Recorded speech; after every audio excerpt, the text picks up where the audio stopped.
Seigneur, que ta grâce, seule ta grâce. Nous voulons instaurer un état de droit. Et dans un état de droit, il y a une justice indépendante. Ce n'est pas à l'individu Félix Tshisekedi de commencer à faire justice.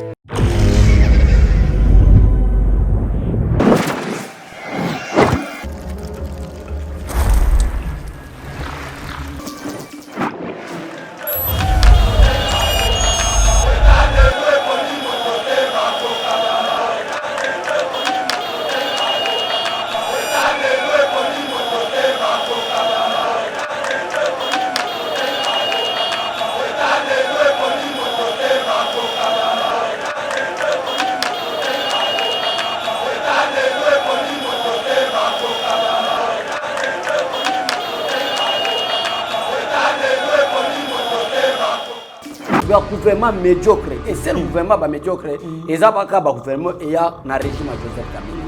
Matata, Gizenga, Muzito, Ilunkamba et les autres Sami Badibanga, des gouvernements médiocres, ont déstabilisé le peuple congolais. Et ça, le gouvernement a fondé Kakana Maloba, macroéconomique, le développement, l'insécurité à l'Est.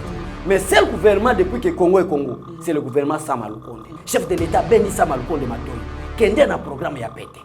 Yebsa Congolais Bogolia Malamu Dansima. Yebsa Congolais qui Bolata Malamu. Yebsa Congolais qui gratuité enseignement le quoi to Télébino maître Tony Mwaba. Gratuité vraiment vous allez fonder l'année prochaine. Yebsa bana soins de santé to rejoindre en charge. Insécurité bandi depuis Moïse Katumbi za gouverneur. Bakatakatanga ba bandi depuis Moïse za gouverneur na Katanga wana. Bakatakatanga baza merci lisano. Il faut la présence des commandants congolais faut moins à l'avènement du chef de l'État Félix Tshisekedi ndeba kende na ba Christian Chiwe ko ba tchakimia. Avec cette infiltration d'armée, bon que nous avons Félix Tshisekedi dans l'Est pays, pour te voir Bomaye, maintenant Félix Tshisekedi a tiré par commando. Avec un temps comme voyage d'État, c'est ça les magas. Il y aura la paix, Félix Tshisekedi a quitté la bande de Biso à Est, a coupé sa banque montée, par le solo la Chouaïl, la langue de Biso, qui me rencontre. Mes chers compatriotes, bâtir le Congo demande du patriotisme. Nous vous invitons à vous joindre à nous pour construire notre beau pays qui est la RDC. Appel de Maman Pauline Lumumba, présidente RDC Monde, à Genève. Devant vos écrans, nous sommes à 44 318 francs suisses à la date du 20 janvier 2021. Quels sont les pays qui ont participé cette année activement? L'Afrique du Sud, l'Allemagne, l'Australie, l'Autriche, Belgique, Canada, Danemark, Écosse, Espagne, Finlande, France, Irlande, Italie, Japon, Luxembourg, Norvège, Ouganda, Pays-Bas, RDC, Suède, Suisse, Turquie, UK et les États-Unis. En tout cas, nous comptons sur vous pour atteindre cette année 100 000 francs minimum pour commencer nos projets. Bandeko nanga kotonga mboka esengika bolingo. Bino moko bomoni transparence to l'axi bino côté mbongo. Moyibe yate, lokuta pe zate. Alors boya to sangana to tonga mboka na biso les grands Congo. Merci. Malobaya, présidente RDC Monde, Pauline Lumumba à Genève.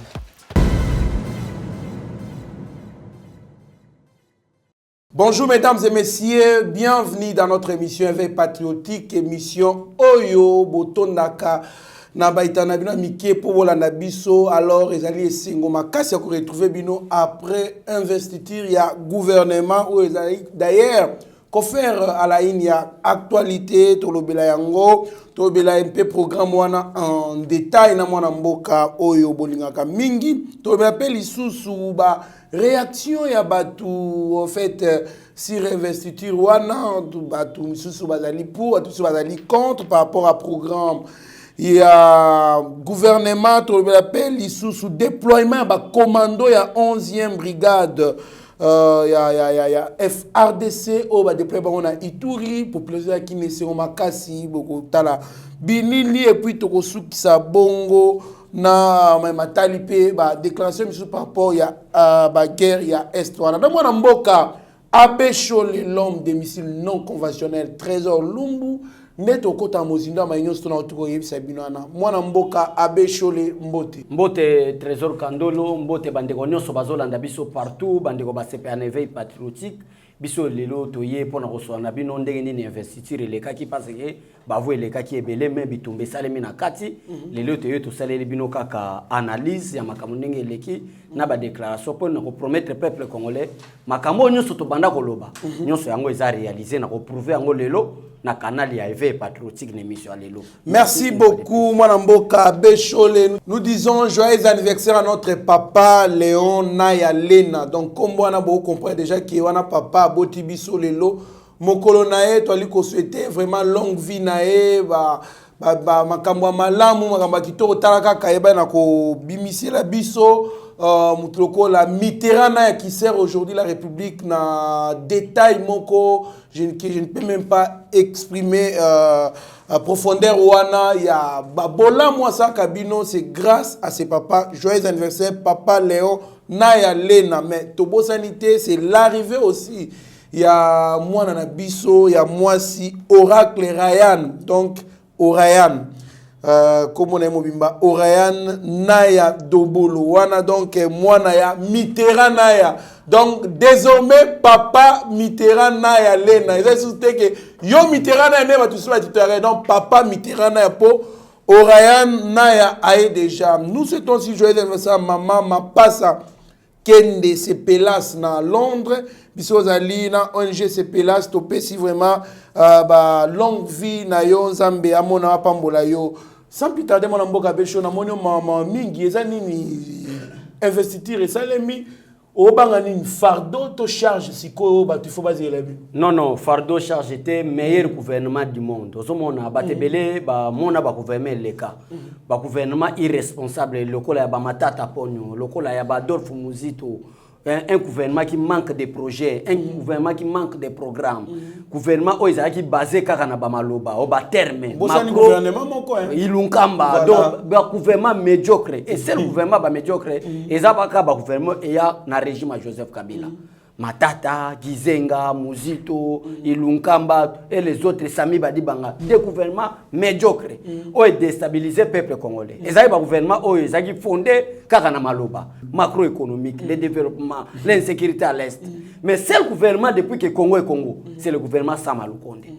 Parce que le gouvernement Ilunkamba est basé, est fondé na majorité parlementaire au Kabila, Azalaki majoritaire. Avec quelle mission? Débloquer le président de la République. Yango komona ke na gouvernement Samalu Konde, na gouvernement ya Ilunkamba, un ministre azotelé même les ordonnances du garant de la nation, du président de la République. Oh babenga bongo chef de l'État, ministre, même pas un premier ministre ou un vice-premier ministre, mais ministre, même pas ministre d'État, ministre tout court qui bloque les ordonnances du chef de l'État. Pour la Golobete, le gouvernement wana bandeko bazolanda biso ezalaki basé, ezalaki fondé dénominateur commun nango ezalaki mensonge, lokuta, médiocrité. C'est le gouvernement. Osomona déjà que le gouvernement est représenté na 15 piliers. Oyo ba subdivisé en 4 grands axes. Osomona mon frère. Osomona que chaque axe, chaque pilier, il y a gouvernement Samalu Konde est urgent par rapport au programme naï. Ozolanda mon frère. Donc yango zomona ke eza gouvernement moko et loko onga na zana ngone sengo o lelo na expliquer peuple congolais que depuis Congo et Congo, depuis départ il y a Belge. Voilà. Depuis départ il y a ba colonisateur. Mboka na biso eza ko tambola na corruption. Pour na ko investir gouvernement ya Lumumba, il faut corrompre les députés. Ba désordre na Congo e bandakala. Pour na ko investir gouvernement ya Chombe, il faut ko corrompre ba députés. Si et na dernière génération à Joseph Kabila. Pour investir le gouvernement Kizenga, ou investir le gouvernement ya Matata ya Muzito, ou investir le gouvernement Matata Ponyo 1, Matata Ponyo 2, Matata Ponyo transition, Sami Badibanga, Ilunkamba, et c'est là qui mongo ebima. Mais elongo nazana na temps pour expliquer peuple congolais par rapport à investiture ya gouvernement ya Samalu Konde, oyo chef de l'État ya mbi ba député. Voilà. Avant investiture, mais azu bango kana moral. Ba député silence na salle. Atali lo ba kolobezate comme si bazo rejeter ni maboko c'est-à-dire aperce mitema bato mutafandi silence. Alors comment est-ce que toza ba député to komati na niveau basse soyo. Président comme un berger devant le brebis à côté ya liloba nzambe ba député calme. A expliquer bango situation SRP démocratique du Congo. A expliquer bango situation il y a développement, situation il y a chômage. ils ont guetté le peuple congolais. Bah depuis peu fin du silence alors que ceux qui te longoli $50,000 ça comptait ba jipe boso maki bozo 50 ba parcelle multiplié par 500 députés au akozwa. Tozo perdre combien pour être peuple congolais qui est liboso. Mon frère ba député ba fanda silence. Par rapport à la question de que neni na fani mawaboete. Naza par contre na esengo. Ou qu'on pousse même na lela que c'est le gouvernement depuis que Congo est investi sans la corruption. Sans la corruption. Sans que les députés touchent à $100. Sans que les députés touchent à $10. Bah, c'est pour être investi. Et puis, sur 412 participants, 410 voté. Oui. Oui. Pour le programme de société. Mais vous dites que Mbongo est embolité, mon amboka. Mbongo est embolité, yaya. Tout n'a Papa Molière. Papa Molière a ça, on a l'histoire Kabila. Donc, unité de mesure, tout n'a pas la vérité. Comment Papa Molière? Papa Molière, pourquoi? Parce que Papa Molière a secrété premièrement, a l'issue à Joseph Kabila na union sacrée. Il est venu pour infiltrer. Mais je te dis la vérité. Mais na solo belao. Osomo na gouvernement, même Daniel Saf, o alia Kabila na Jeannette Kabila. A sepeli na gouvernement. Osola na ndeko nanga. Daniel Saf o akendaki na Est, azofinga chef de l'État. Oh ben il y a le baki à se convertir quand même. Oui, non. La consultation du président pensionnaire a bien d'abord en groupe il y a qui ça va député à Kinshasa pour yambaye moko. Oui. Et Daniel Saf quand tout le monde était contre l'investissement du gouvernement, lui quand même a dit c'est lui qui va. Wanande maladie à Congolais. Oui. Wanande za maladie à Congolais. Oui. C'est lui qui va s'opposer contre ce gouvernement, il va me croiser dans son chemin. C'est ça, neto lingi batabongo. Voilà. Ozolanda. Mais na lingi roba ça c'est les Congolais pourquoi? Parce que les Congolais linga bossa na histoire. Biso ngana boy na za la Congolais que mutaboma kinga na mbeli lobby. Les lois eko changer na betele maboko facilement na za jara. Mais après aussi au Koufit. Mutabeto mbeli. Azoki linga lisusu. Mo boma muteza. Peut-être yo so mona na forme ya mort physique. Il y a aussi la mort spirituelle. Il y a aussi la mort sociale. Socialement, vous êtes la déjà mort. Politique. La mort politique, je vous dis. Politiquement et socialement, timatié. Aux Hollande. Ce que vous avez dit, la richesse n'est pas ondimate. Attends, vous avez moi ma ya hypocrisie. Mais na rozala na rotalo na misumi ba l'éclair. Na tela soko sali recensement. Ozo mona histoire ya mboka oyo. E go sunga biso to eba histoire ndenge ni to wuta. O mana histoire ya mboka na biso depuis Congo eza Congo. To tikala ko zo gouvernement moko basé na démocratie boisate. To zo ba gouvernement corruption. To zo gouvernement ba miyibi. C'est le gouvernement oyo yena programme. Au chef de l'État a récupéré ba ministère de souveraineté. Ba ministère regardé ya yé. Pour être travailler l'intérêt à peuple congolais, ça gouvernement. Yango na zo ebisa peuple congolais. Partout bino bozali.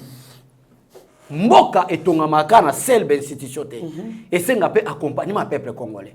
Tu accompagner gouvernement na biso ezoya elongo la biso mona alobi nini na 15 piliers na ye na 15 piliers ya Ilunkamba ya Sama Lukonde plutôt alobi nini alobi na 15 piliers élément liboso azo basé d'abord sur l'insécurité à l'est de la République démocratique du Congo o to lobelango karamingité azo basé na insécurité to point na kanga to lobelango karamingité azo basé sur l'insécurité deuxième pilier na ye azo basé na social na ba diversité na ngonyonso ozolanda ndeko nanga na katia social wana to ça na domaine sanitaire gratuité de l'enseignement agriculture des routes secondaires comment créer de nouvelles villes de nouvelles cités donc nous sommes dans un programme et pendant combien d'années pendant 3 ans seulement. Mais ce qui est très important Kandolo qu'on se néglige peut-être à un moment donné ozonga nanda qu'on se négliger nous sommes ça la ka Sama Lukonde alanda kango Sama Lukonde ce programme auto proposa qui il y a identification et recensement atia ngo moko ya ba priorité na 15 piliers naï alors c'est très nécessaire et très important to yeba qui est congolais qui ne l'est pas donc makamuna biso identification makamuna biso recensement to yeba nani aza congolais na za congolais te Sama Lukonde nzonga alanda biso na Yeba TV azui yango a incorporé yango na kacha programme na ye gouvernement bandimi yango donc d'ici là na parmi les 15 piliers to okende pe na recensement to pe sa citoyen congolais carte d'identité na ye. Merci beaucoup Mamboka Bechole en tout cas 4 axes oyo Abesha auto palola awa premier axe ezali politique justice et administration publique pacification du pays renforcement de l'autorité de l'État, pacification et participation plutôt au leadership, à la consolidation de la paix, lutte contre la corruption et les crimes économiques. Deuxième pilier, ou soit deuxième secteur, ils allaient économie et finance. Nabakati nango toza amélioration de la gouvernance, amélioration du climat des affaires, neka chola auto kota on a détaillé. Diversification de l'économie. Troisième pilier, axe plutôt d'aller, reconstruction du pays. Construction, modernisation des infrastructures de base, promotion et développement des nouvelles technologies, de l'information et de la communication. Et puis, lutte contre les changements climatiques. Il y a sous-caïdali social, amélioration des conditions sociales, logement, conditions sociales, logement, développement du secteur de l'eau et de l'électricité, lutte contre la pauvreté, autonomisation de la femme et de la promotion des jeunes, construction des centres sportifs. Moi, je pense que vous allez la télévision, quand même noter et comme ça. Merci beaucoup, Mamboga Bécholé, mais j'ai beaucoup aimé le discours. Face à la députée, à conscientiser. Je suis au sommet, je suis en train de piloter ces pays chaque jour. Je vois combien d'opportunités il y a bien. Et il y a la RDC chaque jour. Il y a ceux qui moïbi, détournement. Ces pays-ci, tu vas convier, tu vas africain, misusu. Baya bavanda awana biso parce que bon mengo leka tellement ebelé makasi donc quand on a dans la région de place nous sommes lelo la France et la France na ezana ndeko mo azana États-Unis je crois maman Julie azana Oasis awana bandal voilà aki kotala ngalobi ba aéroport ebelé mo na États-Unis wana ce n'est pas l'état américain atonga ba aéroport wana eza ba aéroport ya ba individu mais atia ngona service ya nation un individu a construit aéroport na ba normes internationaux. Mais aussi quand c'est ça aéroport et l'État. Donc développement mboka et ya ka sel na ben institution te. Ben institution bazawana ko sunga biso ndenge ni to kozwa. Ba loi ndenge ni ba bazalo ko la ligne de conduite. Ndenge ni ba ko tambwisa mboka pote soki tozo cha par exemple détournement. Voilà. Investisseur a royate. Détournement obiso to ba na sens nini. Oyo même premier ministre atermela bande ko na douane. Mon frère service ya DGDA. Ya douane. Et c'est ce qui va raisonner makasi pour ezana en dehors des investisseurs étrangers. Il y a des investisseurs congolais. Oh, ils sont peu millionnaires. Akoya aban créer entreprise na ye, moko ya ba eau potable awa. Bozo mela eau moko potable ya kitoko. Mais akoya comme un aéroport, tracasserie zo bandaka na ba service frontalier. Ozola na mon frère. Alors makamwa ñu soso to bi eto fa di sango. DGDI, ezala batu ya roulage. Ba comprendre que biso to sala ba balabala pour un service à peuple. Après 6 mois, tu as Afrique du Sud, tu as Nigeria, na ba budget, na ta ba pays par rapport à ba budget, ba taka na bon Égypte, tu as Bango, Bangola, pe bako bana ko ya ko formation et développement na nini na Congo. Mais pour to koma wana, et c'est en commençant de l'institution président de la République, parce que président de la République a déjà institution moko biso to ko belate, je parle du président Félix Tshisekedi. Yende muto azo incarner changement. Ce qui est la institution parlement, gouvernement ya Samalukonde ndenge bimi. Cour et tribunaux, balobi ba emboîter les pas, balanda conception et sa président de la République. Kandolo, Tshisekedi wa Mulumba, azako yebisa biso que développement après ya Congo après 6 mois. Bon, on a un grand changement avec les richesses. Le président l'a dit, on peut vivre les changements.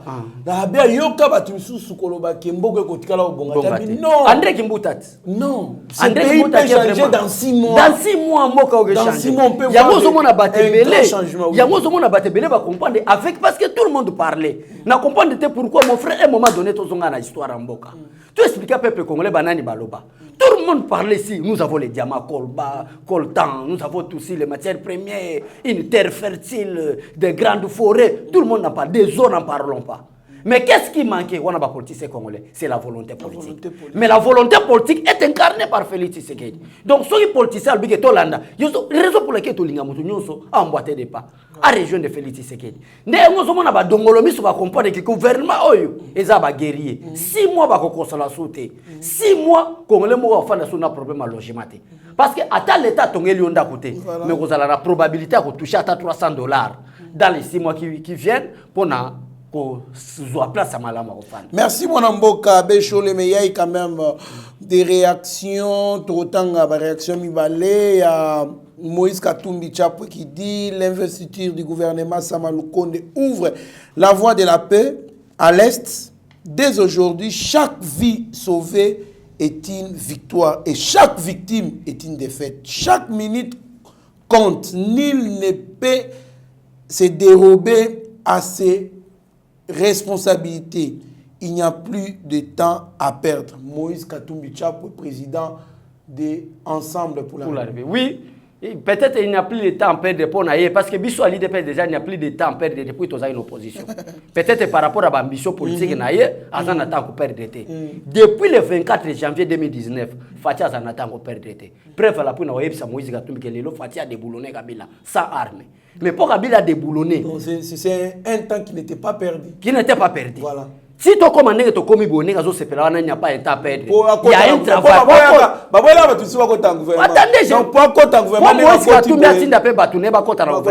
Attendez, la déclaration. C'est grâce à ce temps-là non perdu de Félix Tshisekedi pour déboulonner Kabila. C'est que Moïse doit comprendre, c'est ça. Il n'y a pas à ça la vérité à Kolobagé, non. C'est-à-dire Tano c'est le Kyoyo, Félix Tshisekedi a perdu data. Et ça non, ça c'est l'hypocrisie. Oui. L'état maintenant de faire le travail. Non, je vous dis c'est le temps consommé qui n'est pas perdu. Qui n'est pas perdu. C'est déjà l'état perdu. Le problème c'est quoi? C'est grâce au travail, du temps qui n'était pas perdu. Pour nous dire que le travail commence maintenant. Et bon, au du 24 janvier 2019. Si il y a un investisseur au gouvernement, lobby le 26, que Moïse Katumbi peut partir du gouvernement. Donc, il y a pour un État qui perdu. Si ce temps-là était perdu, Moïse Katumbi a lié dans le gouvernement. Parce qu'il faut un temps pour déboulonner un système dictatorial. Parce que une personne. Il y a un débat à la mer de Moïse Katumbi. Moïse Katumbi a lié dans les médias. RFI. Alors, il a été condamné par le parquet. Lambert Mende à l'Ekawa, alors que Moïse Katumbi, c'est un incompétent. Le parquet ne condamne pas. Ce qui condamne, c'est le tribunal. On n'a pas de défaillance, Moïse Katumbi n'est pas bimisa.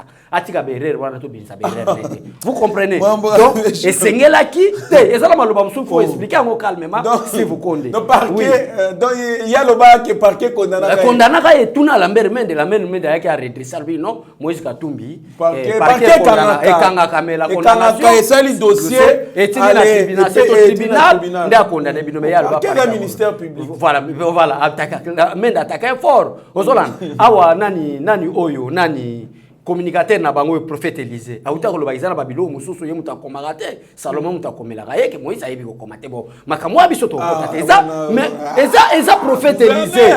Prophète Élisée Moutaloba communicateur na ye. Alobi ke makambo aloba ke akomaki Niger était piqué par une piqûre. Je crois Élisée aloba bongo. Abi ça ce n'est pas Moïse Katumbi. Donc ezala ngo yote prophète Élisée wana wa Afrique. Na muna aloba Afrique c'est prophète wana Moutaloba. Oso comprendre. Entre parenthèses na zonge loko wana je mets en garde Albert Yuma. Ah bon? Je profite de cette inspiration yelingaka na émission investisseur. On a 126 nani gisement bateka déjà. Bateka te et ça propriété privée à Joseph Kabila. Bateka yango na mutu moko te. Et ça babiloko zo kuna yango il faut uzana ba sens moko pour comprendre. Bateki na mundele moko te. Alingi a épargné Kabila ke et ça ba propriété Kabila te déjà sous toteka pour faire à doser. Albert Yuma keba.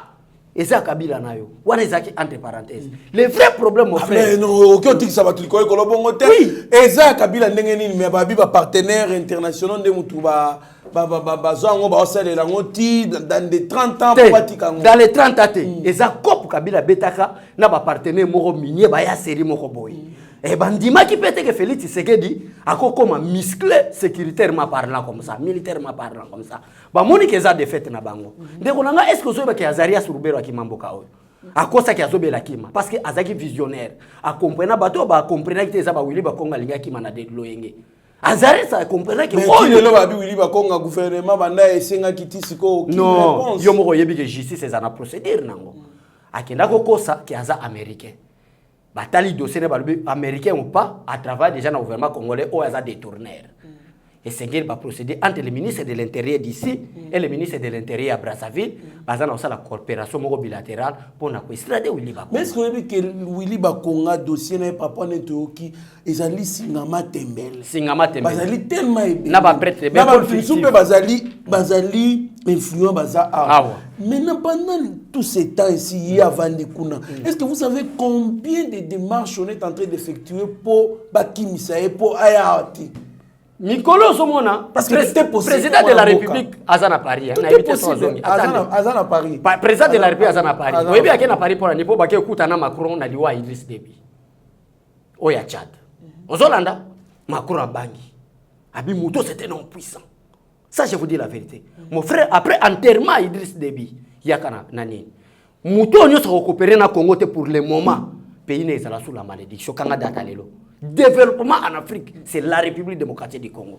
Yango somona ezana flamand moko allemand moko aloba, la République a la forme d'un revolver dont la gâchette se retrouve en République démocratique du Congo. Moto na pays ya Afrique. Ezana na wapi na Congo. Oyo nyosa ko coopérer na Congo tout le monde vient. Ba président somalien descend partout ça parce qu'on ne croyait pas que Congo est aux lire oyo. Pona kotali soni ninde konanga kandolo pona otaso ke dossier abakonga akokendete Brazzaville morazo comprendre que il faut ba extrader akokimate. Donc peuple parce que des années toyoka que ministre des finances elle est impliqué toyoka ministre nani ministre budget elle est impliqué à la goule premier ministre elle est impliqué ministre à la bataille surtout ils sont encore influents c'est le lobby que ministre des finances à l'époque l'ancien ministre honoraire voilà parce qu'aujourd'hui là vous avez totalement aujourd'hui Mouto sa ministre des finances c'est un homme intégré Nicolas Kazali azala Mouto tangi finance il faut le que ministre honoraire c'est les à la goule Mouto ça comprendre que en dehors même il y a ma gratuité enseignement, il y a ma finance. C'est lié à la goule qui est malhonnête. Donc il y a ma ta qui t'a bakangé kakala mingite. Nous toujours ça y est bien déjà. Donc les alazana kati de ça Willy Bakonga te. Les alazana kati déjà congolais même on a 2 ans. Surtout tu connais Willy Nani, c'est lié à la goule. Oui, je le connais, c'est un ancien ministre des Finances qui était malhonnête. Déjà, merci beaucoup en tout cas. Ngana liko singa gouvernement bossa na lombangu nyonso Willy Bakonga aya na mboka. Il doit répondre de ses actes devant tout le monde. Biso faut vivre vraiment procès na yé. To vivre en direct na RTNC congolais nyonso tout ayeba na intention nini yé azwa de tourner mbongo oyaki destiné na gratuité de l'enseignement. Oyo ezali ko assurer avenir abana biso oracle Ryan batanga lobi na ba condition ya kitoko ba Tracy batanga lobi na condition kitoko alors yé azimo solo wana achango na poche na eto na makambu na bango msusu donc il faut expliquer biso ya on doit ko ça un gouvernement vraiment bon qui na lombangu vraiment processus wana qui ne mwamba mbangu de sorte que Willy Bakonga azala bongo estrade moi mboka à Béchol il y a aussi une réaction les programmes du gouvernement à 15 piliers présentés par le premier ministre devant l'Assemblée nationale est aussi utopique plutôt qu'irréalisable. Présenter un programme aussi réaliste, c'est manquer du respect au peuple congolais et se moquer de sa misère. Alain Daniel Chekomba, candidat malheureux aux élections présidentielles du 30 décembre 2018. Alain Daniel Chekomba. Bon, on a essayé le peuple congolais, c'est réaction des alliés normales parce que batuloko la Daniel Chekomba oyo, bazaki ba candidat au balinga qui ba piétiner opposition ya IDPS à l'époque parce que IDPS alinga qui élection moko démocratique apaisée pluraliste. Le lobby surtout comprendre terme ya candidat comme Utawapi parce que même l'idée ya IDPS il faut organiser les élections qui est pluraliste. Ndeko Kando l'a postulé, Ndeko Trésor Lumba a postulé, Ndeko Mitterrand a postulé que les meilleurs gagnent. C'est ça la beauté de la démocratie. Oh, Bissoto Lukaki. Mais, Chekomba, on a basaki bateau Kabila, Joseph, je cite même les noms. Après ça, Daniel allait Chekomba Mbongo pour au cas où il y a caution pour baser la candidat à $100,000 pour te baser la candidat au détriment de l'IDPS au cas où l'IDPS a contesté l'élection. Pour candidat opposant. Exemple. Il y a certains opposants qui ont accepté. Ah bon? Zoka quelques exemples. Er tokena accord ya Senuko. Tokenda gina opposition.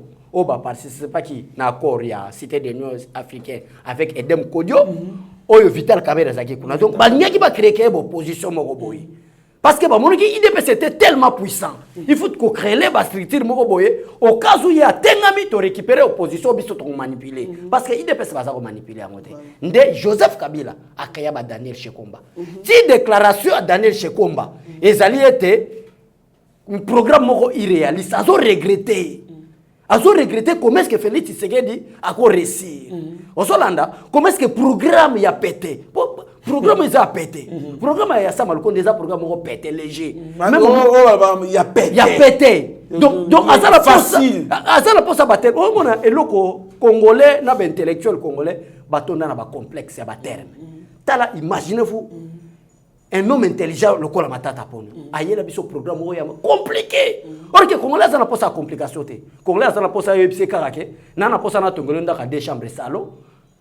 Makam bien organisé, na peso musala olia. On a terme congolais linga compagnie. Mais ba matata pour nous ba na ba terme très compliqué, macroéconomique. Si tu te poses la question à matata pour nous, qu'est-ce que signifie au geste macroéconomique? Rien. Ça représente quoi à l'assiette congolais? Rien. Trioka. Donc, nous avons un symbole pour intimider le peuple au esprit faible. Vous comprenez? On a posé la question, nous avons besoin de manger. Nous avons besoin de l'électricité. Bancarisation. Nous avons besoin de boire. Bancarisation. Nous avons besoin de lits. Bancarisation, mais au gouvernement, bancarisation. Trioka. Macroéconomique. Qui ne représente rien à l'assiette congolaise. Hein? Troïka. L'homme de Troïka. Tout n'a pas troïka le souka bina peuple congolais rien. Nde Félix Tshisekedi na Samalukonde. Samalukonde a eu instruction à chef de l'État. Albi ko kende na ba macroéconomique té. Ko kende na ba troïka té. Ko kende na ba bancarisation té. Kende kana likamba pété 15 piliers. 15 piliers zanini. Lia malam, lata malam, tangisa bana malam, zalana santa malam, tongela biso ba route, banda kwa kitoko. Justice équitable. Diplomatie malam, ya pété. 5 besoins fondamentaux. 5 besoins fondamentaux. Nde yango no soma na badane chez comme lokola, ti ba déclaration ya zo sala wana. Et ça va déclaration pour nous justifier par Joseph Kabila. Y compris même monsieur Katumbi. Y compris ce que déclaration même ya Moïse Katumbi. Au moins que ça va déclaration moko risé. Ya mayele mabe. Il n'a plus le temps perdre. Gouvernement programme irréaliste. Au monde, et ça va terme il n'a pas le temps perdre. OK, il faut qu'il y ait un temps pour te Félix Tshisekedi former ba commando ba kena est to kolobela. Il faut qu'il y ait un temps pour te Félix Tshisekedi former ba policier ba sana mentalité pour aider peuple congolais. Où est le temps perdu? Et ça ndenge moko na ba déclaration ya ba oyo ba Daniel aller chaque combat. Ce sont des indisciplinés politiques. Vous comprenez mon frère? Mais on check missile conventionnel missile conventionnel zo bima na bato yo bali ba bokela biso to ba grenade mike ndena poudre ka bango mbala mo ba panzana. Ozona nande konanga. Donc peuple congolais et ça meilleur programme on a zo senga appui na peuple congolais ya ko prier ça to soutenir gouvernement. Na sa ministre était mais en regardant ces programmes pourquoi pas les soutenir? Pour Congolais ça n'a pas ça ba terme ya makasité. Congolais ça n'a pas ça qui juridisme na binoté. Congolais ça n'a pas ça c'est clair. Ndé ça malukonde azo instruction na chef de l'État. Chef de l'État bendi ça malukonde matoyi. Kende na programme ya pété. Yebisa Congolais bokolia malamu dans 6 mois. Yebisa Congolais ke bolata malamu.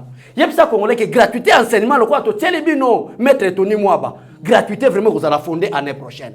Yebisa bana soins de santé to kozwango en charge. Ndenge Obama sala na États-Unis. Wana ndeza peuple oyebi za décaissement bambongo. Tellement to tché wana Nicolas Kazadi. Donc voilà intérêt à peuple mbongo. Nicolas Kazadi a finance abinisi. Ozomona gouvernement moko a pété.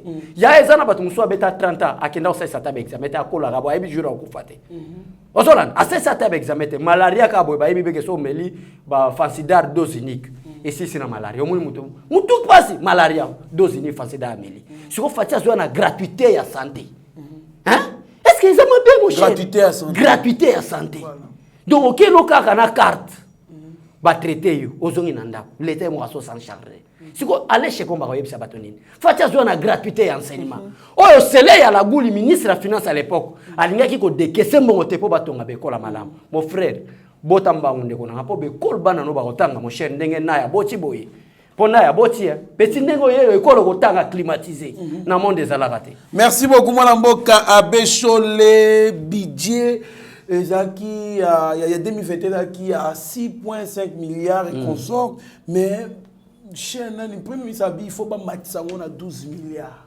Ça l'effort parce que pour Bango, il y a 3 ans, 2021-2023, ils avaient un budget, ils avaient coûté 36 milliards, soit 12 milliards par année. Mon boka. Mais, Nathan qui est au cas présent, Félix Anzi pouvoir. Quand même, budget, Toyo, comme moi, basola, 12 milliards, 11 milliards. Ce qui vraiment mouyibi.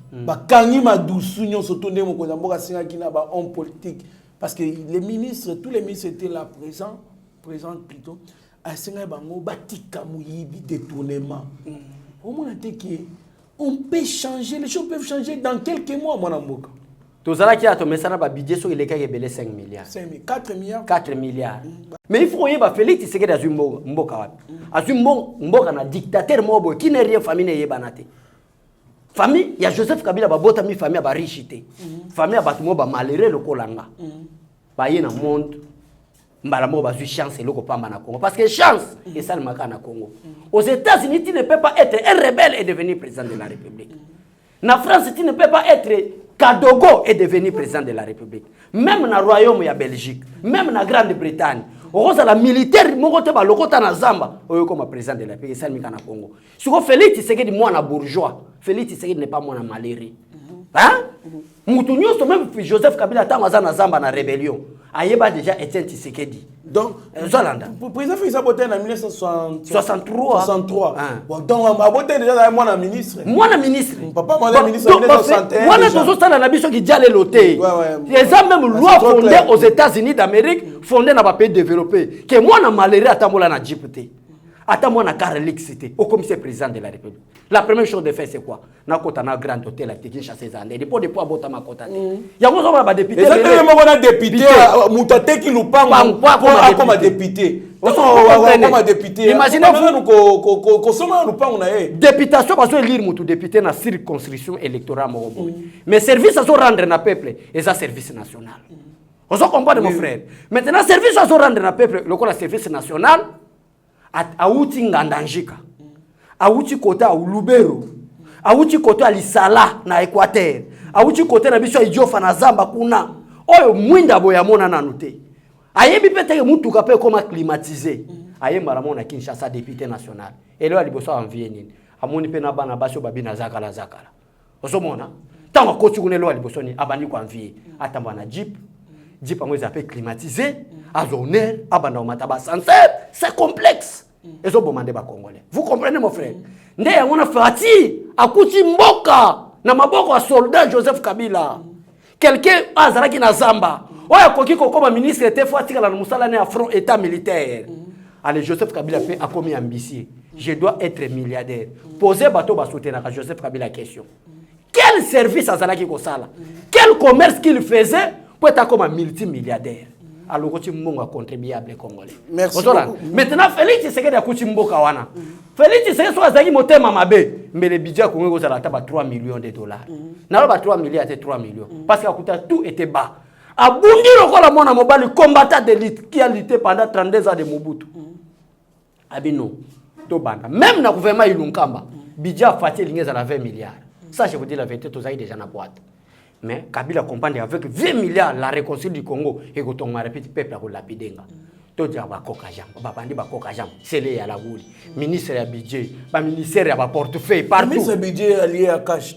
Allié à cash, mais de quoi Vital Kamerhe. Est-ce au travail? Bodemayo. Maître secrétaire général il y a Vital Kamerhe. Aux Hollande, parce que Rwanda Vital Kamerhe a ba mission à la présidente en 2023. Le basso qui papa na biso Bodemayo a changé. Abimi pe ministre Touro. Qui abimi? Moutonda pour remplacer soit ça moutaïe cette fois le quoi déjà des espoirs commis pour loi frapper déjà caméra chose à la candidat président de la République démocratique du Congo. Un condamné ne peut pas devenir chef de l'État. Vous voyez. Merci beaucoup Mboka Bécholé, déploiement des commandos, il y a commando, il y a 11e brigade d'intervention rapide, ou soit des réactions rapides, bazaki na Ituri wala lobby qui fait tout en nous vidéo bon tout en assis.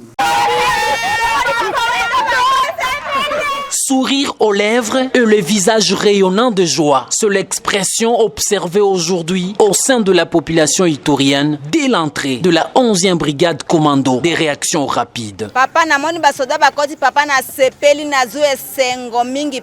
C'est sur instruction du commandant suprême que les forces armées sont à la phase de déploiement avec de nouvelles unités pour sécuriser davantage la population, ainsi éradiquer l'insécurité. Le chef de l'État et commandant suprême des forces armées a répondu aux cris de détresse de sa population dans la province de l'Ituri. Je demande à tous de bien se tenir parce que notre riposte sera impitoyable et jusqu'à l'éradication totale de cette violence à l'Est. C'est le sens de l'arrivée de la 11e brigade de réaction rapide en déploiement ici à Bunia. Mon Bogabechole, autour de la vidéo, ezali bongo na Ituri, tala ndenge population ali kosepela po ba moni vraiment ba militaire, ba FARDC, ba commando, ba kitona pour sécuriser. Wana nazongisika na malobono Moïse Katumbi alobaki. Maintenant il n'y a pas le temps à perdre. Ce ne sont pas des commandos belges ni des commandos angolais. Moi encore des commandos kenyans qui veulent aider l'armée congolaise. Ce sont des commandos congolais formés à l'époque de Félix Tshisekedi. Bato bona ba mama ba sepela. Parce que l'armée comment il y a complicité moko traîtrise. Il y avait des infiltrés. Il y avait les amis d'Azaria Surubero. Il y avait les amis de Joseph Kabila. Oh, guerre, il y a la République démocratique du Congo, il y a une complicité. Il faut une armée nationale pour être basée dans la République démocratique du Congo. Et l'armée nationale, ils ont formé un régime à Félix Tshisekedi. Est-ce que vous avez une déclaration? Vous avez une place dans le baki que déclaration Moïse Katumbi par rapport au gouvernement, c'est de l'hypocrisie politique. C'est de l'hypocrisie. Il n'y a pas le temps à perdre. Mais il y a un temps. Parce que vous avez formé un commando dans un jour. Vous avez formé un commando dans 3 mois. Un meilleur commando, si c'est P, c'est 9 mois. Vous avez un temps à perdre de cela qui était. Vous avez commandé. Et dans la vidéo, on a évité Steve Konde. Le président de la République a lancé des défis contre les adversaires de la République démocratique pour dire que maintenant préparez-vous à une attaque très musclée. Parce que tout ça n'a pas créé déjà ma base. Il faut qu'il y ait un temps. Pour que tout soit génome à boyer. Ou comme c'est commando congolais. Ce sont des commandos. Avec des matériels qu'a acheté les contribuables congolais. Mituko zomona wana. Bachat de komo zomona wana. Et kocha pekuna. Il faut un temps pour récolter les fonds. Même si vous avez un DGDA lelo. Vous avez une contribution lelo. Vous avez 1 milliard lelo. Il faut un temps. Nzambe o asala lola na mabele azaka capable na un clin d'œil alba na zana posa nyonso mokili na lola salema mais asala likamulika munatana ngo lelo na sala likolo lelo mabele lobi banzete lobi banyama lobi na bimisa mati na pema nzambe le tout puissant o azaka piska na seconde moko ko sala nyonso o exister mais asala likamulika munatana ngo. Et bon, il t'a perdre au Moïse Katumbi alinga ebisa biso tikanga tika kokatanga tene expliquer il n'y a pas le temps à perdre ceux qui siko ba militaire au Félix Tshisekedi azaki na temps à perdre que temps siko bandi na gouvernement sama mais les ba militaire au Moïse azana bango te parce que insécurité bandi depuis Moïse Katumbi aza gouverneur ba katakatanga ba bandi depuis Moïse aza gouverneur na katanga wana ba katakatanga baza mais asili sango te. Il faut la présence des commandants congolais faut moins à l'avènement du chef de l'État Félix Tshisekedi ndeba kende na ba Christian Chiwe po batia kimia wana. Totika ba réflexion moko ya bassesse, hein? Il faut pas le temps perdre, il faut la paix à l'est. La paix est ça moko ya bataille à Félix Tshisekedi dès qu'il a comme chef de l'État. Alobi na ko installer kuna. Yo mutu ko ya ko reprocher Félix Tshisekedi te qu'il n'y a pas le temps perdre. Hein? Yo ko reprocher Félix Tshisekedi te tika to sala musala des commandos sont là bon moni vidéo pour l'hôtel Sabino que éveil patriotique toujours likolo. Merci beaucoup moi Mboka Bechole en tout cas ezali sengo makasi après Goma maintenant c'est l'Ituri qui accueille les commandos bandeko na biso ba vivre un peu na Kimi. Quand on a jamais excuse ba commando wana ozomona bazo kende ti Beni. Beni oyo. Beni ba commando wana bazo kende ti Beni. Pourquoi Fati a 8 ans Moulali? Il y a Moulaï, il y a Otinda ba commando. Parce que tu es bagité à qui on peut faire de la confiance na kati armée. À qui on peut faire la confiance? Mouto nyoso boy asina pacte na Kabila. Est-ce que yoko kondima ke Didier Tumba sala ki chef d'état-major général FARDC mais comment politicien na kinga kati pas Joseph Kabila. asala ba débat politique. Négociation à FCC cash. Na délégation. Un général, corps d'armée, mais na cash ba politicien. Donc Kabila yaki mutu azali caporal na Rwanda. Bazo longole na Rwanda, bazo tinde na komazo bima général. Caporal na Rwanda. Mais na Congo général. Kabila yaki na mission ko détruire ba service à sécurité, ba service à renseignement. Renseignement o ezali ko sala peuple à sécurité à l'état. Mais comment qui ko tiape ba kasho ko kanga bato. Félix Tshisekedi a réparé. Où est le temps à perdre Moïse Katumbi? Où est le temps à perdre Obino Bolbaki que maintenant aux hommes ezala bato mususu ba chrétien que akozana ba lakine na français. Peut-être français Goloba a comprendre l'état Zoloba ne a pour les Swahili. Quand vous parlez non conventionnel quand vous parlez que maintenant il n'y a pas le temps à perdre, ça veut dire quoi? Ah et si yo un bon parce que Moïse Katumbi c'est un homme bien éduqué. C'est un homme qui a des moyens. Atazwa na banzela oyayebi ya ba minéraux. O ba ilunga mo ba luba ba boma kuna po ba exploiter ba minéraux na c'est l'histoire. Tuna papa nanga ka jombo ayebi. Ozolanda. Maria azui na banzela azui wana mais c'est un homme un peu calme à l'obakate. Mais le calme ya abomisata français Moïse Katumbi. Maintenant, il n'y a pas le temps à perdre maintenant. Maintenant, il n'y a pas le temps à perdre maintenant. Maintenant ce gouvernement maintenant il n'y a pas le temps à perdre. Donc auparavant, il y avait un temps à perdre. Il y aura la paix dans les 2 mois qui viennent. Les 2 mois qui viennent, il y aura la paix totale. Ba commando ba ke wana bande ko batali na vidéo ne to lancer. Ba commando wana pasa na mission kaka moko. Au monde résistance buka boma. Ba ko kende. Puis ba une décision ba ko c'est sous ba rebelle na armée congolaise ni la police. Na la police. Yango so ngone. Ba ko code ça dans les autres créer. Merci ne konanga kandolo accorder na ka 1 minute na sala. Ouais. La constitution congolaise stipule na préambule depuis 1960 il y avait des crises politiques récurrentes. Ça c'est la constitution congolaise. Crise politique. Donc ba congolais ba ça qu'on dit malate na ba institution na ba animateur ya ba institution. Et pousser biso que ba crise wana nyo seza ko lega na mboka to kende na dialogue intercongolais. Pourquoi préambule la constitution ba benga ngo dialogue intercongolais et inclusif? Batebele ba yeba terme ya inclusivité ou batana kati ya dialogue wana te. Ezale pour ba groupes armés au bazaki lokola ba étranger. Bango pe basala nini? Ba kota pour avoir la paix là-bas. Voilà comment est-ce que l'armée rwandaise nous a infiltrés. Grande infiltration et continue à partir à wapi, il y a accord global et inclusif. Oh mon qui même participation. Il y a zéro sur Robert Rwanda qui groupes armés. Quelqu'un qui était étudiant rwandais. Les représentants des étudiants rwandais à l'université de Lubumbashi a un dialogue intercongolais. Donc terme nango kandolo, c'est un dialogue intercongolais. Batiaki inclusivité pour na bazara subero ape basala nini? Aya. Nde yango e comme inclusif. Be étranger ba na dialogue ba congolais. Be étranger ba yi. Na ba groupes armés na bango bazaki formé na Rwanda. Ba memi bango ba pesi bango ba poste clé. Ba pesi bango ba poste à commandement. Si on a Didier Tumbazaki, on a Zakolonga Bilamba Liboso Kabila, il n'était pas un chef d'état-major. Chef d'état-major, c'est qui James Kabarebe. Chef d'état-major, c'est qui Kabila Joseph Yemoko. Diriger, chef d'état-major, c'est qui Caleb Ozomona et renseignement. Bangonde Bazako comme armée. Mais Fatih Aye, petit à petit, Babandi ko pousser Fatih kende na est pays, kende na est pays. Avec cette infiltration d'armée, bon kende otinda Félix Tshisekedi na est pays. Maintenant, Félix Tshisekedi a tigné par commando. Avec un temps comme voyage d'État, il y aura la paix. Félix Tshisekedi a quitté la bande. On a besoin est, à couper sa bango mote, par solo la choisi le la langue na biso, qui me kokota na mboka na biso. Merci beaucoup, mon mboka Béchol, et ça c'est une victoire en tout cas. Tokoki Koboyangote, c'est une victoire parce que tout ce qu'on prédisait ici, et Kokisa Mime, Tozotanga. Déclaration, soit tweet, il y a clôturer mission Abisso. Tout ce que nous faisons, nous les rapportons à l'utilité du président de la République. Avec nos honorables députés importants, l'important n'était pas de convaincre, mais de donner à réfléchir. Nous avons réussi. Nous avons réussi là où les autres ont cru que nous allons échouer. Un bon général est celui qui remporte la bataille avant de l'engagement.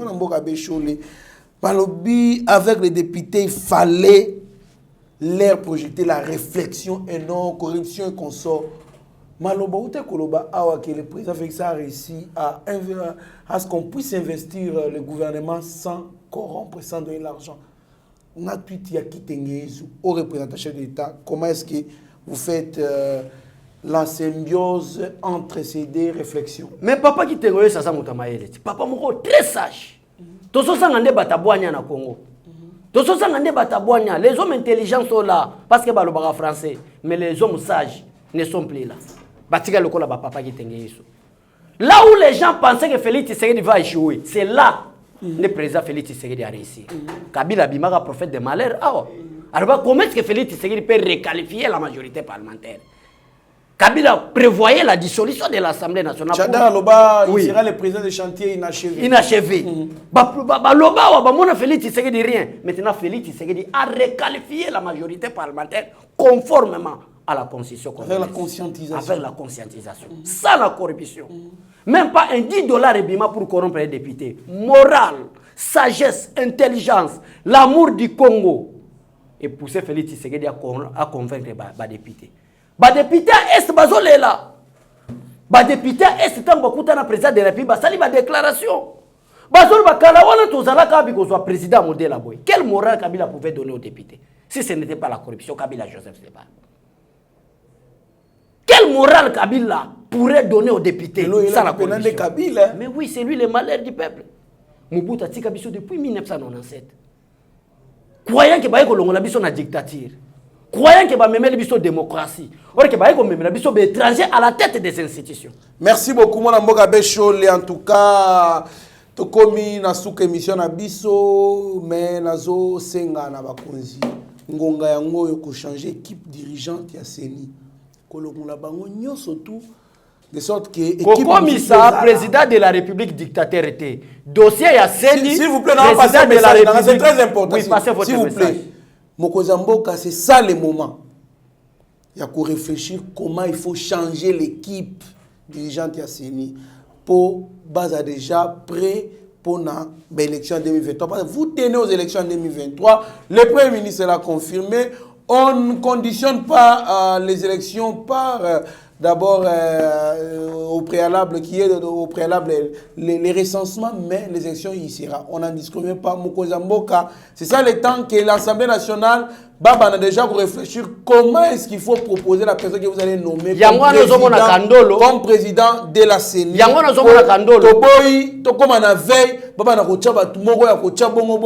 Et la corruption. Silence.